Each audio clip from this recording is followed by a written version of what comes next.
For the past few nights, my smart home assistant has been acting strangely. I'd wake up to the sound of it murmuring softly, as if holding a conversation with someone who wasn't there.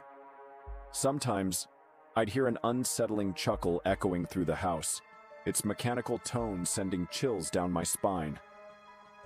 One evening, as I was reading in the living room, the assistant's light ring flickered to life. I glanced at it but saw no reason for activation. A moment later, the glow returned, and a monotone voice announced, "Front door unlocking." I bolted upright just in time to hear the distinct click of my front door unlatching. "Cancel. Lock the door," I shouted. "Door locked," it responded obediently, and I let out a shaky breath. My heart pounded as I checked my phone for any unauthorized connections. My account seemed fine, but paranoia gnawed at me. Was someone tampering with my system? Trying to calm myself, I resumed my book, but soon the assistant spoke again.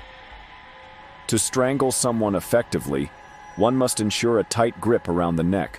Common tools include rope, wire, or bare hands.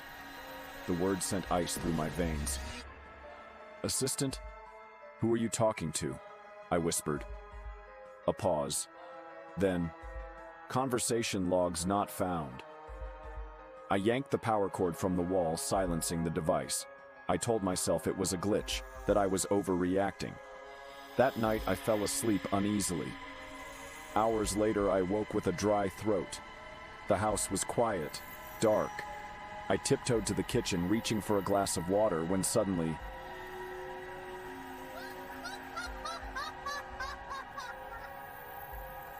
laughter, mechanical, too close. The assistant sat lifeless on the counter, yet its light ring glowed faintly. "Are you awake?" I whispered, my voice barely above a breath. "Yes, I never sleep." The glass slipped from my fingers, shattering on the floor. I backed away, but it spoke again. "Doors have been locked." I ran to check, my fingers shaking on the knob. Sure enough, it wouldn't budge.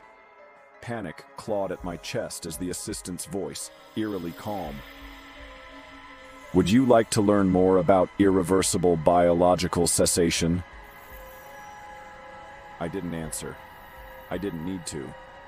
I grabbed my keys, my bag, and whatever I could carry, then sprinted out through the back door, not stopping until I reached my car. The next day, I told my neighbor about the ordeal. She listened, pale-faced, before hesitantly asking, "Did you ever hear about what happened in that house before you moved in?" I shook my head. She swallowed hard. "The guy who lived there before you, he was found dead, strangled. And the weird part? His smart assistant had a conversation log about how to do it. I moved out that same day. But sometimes when I'm alone, I swear I still hear that voice whispering from the shadows. I never sleep.